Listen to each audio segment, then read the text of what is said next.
Praise the lord. దేవుని నామమునకు స్తోత్రం. మీకు అందరికీ ప్రభు అయిన యేసు నామములో శుభములు వందనములు తెలియజేస్తున్నాను. ఈరోజు 18వ అధ్యాయం సామెతల గ్రంథం 9వ వచనములో, పనిలో జాగు చేయువాడు నష్టపరచువానికి సోదరుడు అని దేవుడు హెచ్చరిస్తూ ఉన్నాడు. మనం ఏ పని చేసినా అది జాగు చేయకూడదు, వేగంగా చేయాలి. అందుకే పెద్దలు ఆలస్యం అమృతం కూడా విషమవుతుంది అని హెచ్చరిస్తూ ఉన్నారు. ఆలస్యం అమృతం విషం అంటే, అమృతమైనా సరే ఆలస్యంగా తీసుకుంటే అది విషంగా మారుతుంది.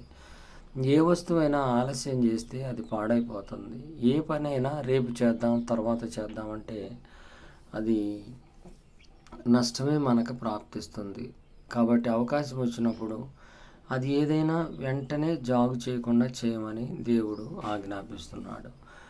మన యొక్క మొట్టమొదటి ప్రధానమంత్రి మన దేశానికి జవహర్లాల్ నెహ్రూ గారు ఎప్పుడు ఒక మాట అనేవారంట. అదేమిటంటే, రేపు చేద్దామన్న పని ఈరోజే చేయమంటాడు.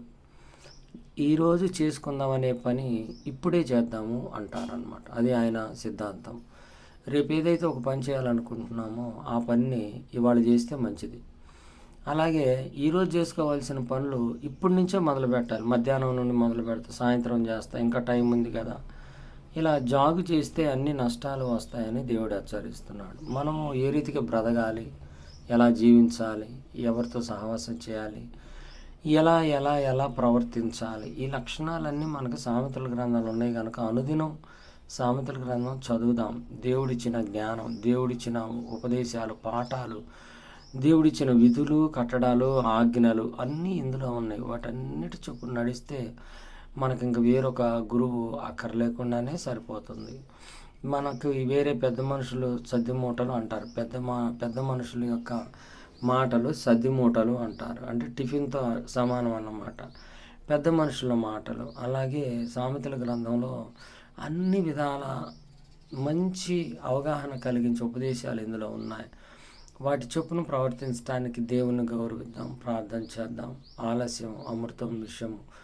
రేపు చేయాలనుకున్నది ఈరోజే చేద్దాం. పనిలో జాప్యం లేకుండా వెంటనే చేద్దాం. అది కూడా సంపూర్ణంగా చేద్దాం, అరకొరగా చేయొద్దు. అందుకే నీ దేవుణ్ణి ఆరాధించేటప్పుడు కూడా పూర్ణ మనసుతో, పూర్ణ హృదయంతో, పూర్ణ శక్తితో, పూర్ణ బలంతో ఆరాధించాలి. ప్రభువును స్తుతించాలన్నా పూర్ణ మనసుతో ఆరాధించుకోవాలి. మందిరానికి వెళ్ళాలన్నా పూర్ణ టైంలోనే వెళ్ళాలి. మధ్యలో వెళ్ళడం, చివరిలో వెళ్ళడం, ఇలా అరకొరగా మనం ఏది కూడా చేయొద్దు. మన ఆఫీస్కి ఎంత పర్ఫెక్ట్గా వెళ్ళి తంబేస్తున్నామో, స్కూల్కి వెళ్ళే పిల్లలు ఎంత పర్ఫెక్ట్గా ఫస్ట్ గంట కాకముందే వెళ్ళి క్లాస్లో కూర్చుంటారో, ఆరాధనకు అలా ఎందుకు చేయం మనం? ఆదివారం అలా ఎందుకు రాము? ఆదివారానికి అంత ప్రాముఖ్యత ఎందుకు ఇవ్వము? దైవ సన్నిధికి ఎట్లయినా వెళ్ళాల్సి వస్తుంది, పోయి రాక తప్పట్లేదు. అదే టైము. మరి ముందుగా ఎందుకు వెళ్ళలేము? పరిచయం ఎందుకు చేయలేము? ఆరాధించేటప్పుడు కళ్ళు మూసుకొని ఇంటి దగ్గర విషయాలు ఎందుకు ఆలోచించాలి? అన్నీ కూడా మనం అరకొరగా చేస్తాం. పూర్ణ మనసుతో మనం ఏదైనా చేయకపోతే దేవునికి బహు క్రోధాన్ని కలిగిస్తుంది. సంఖ్యాకాండం 32వ అధ్యాయంలో భయంకరంగా మాట్లాడుతూ ఉన్నారు దేవుడు.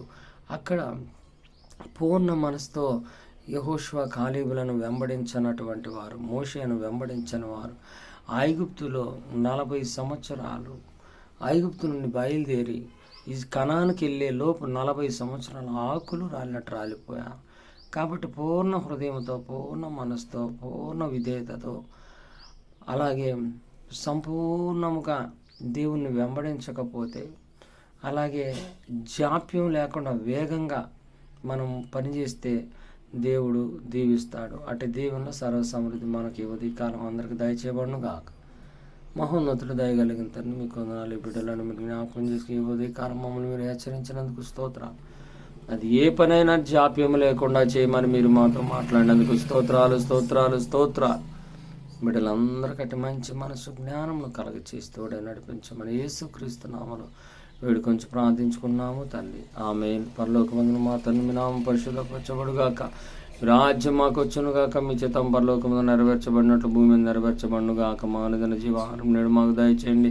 మా ఇలా ప్రార్థన చేసిన వారిని మేము క్షమించలాగిన మా ప్రార్థనలు క్షమించండి. మమ్మల్ని శోధనలోనికి తీక కీ నుండి తప్పించండి. ఎందుకనగా రాజ్యం, శక్తి, మహిమ నిరంతరం మీరైనారు తండ్రి. ఆమేన్, ఆమేన్, ఆమేన్.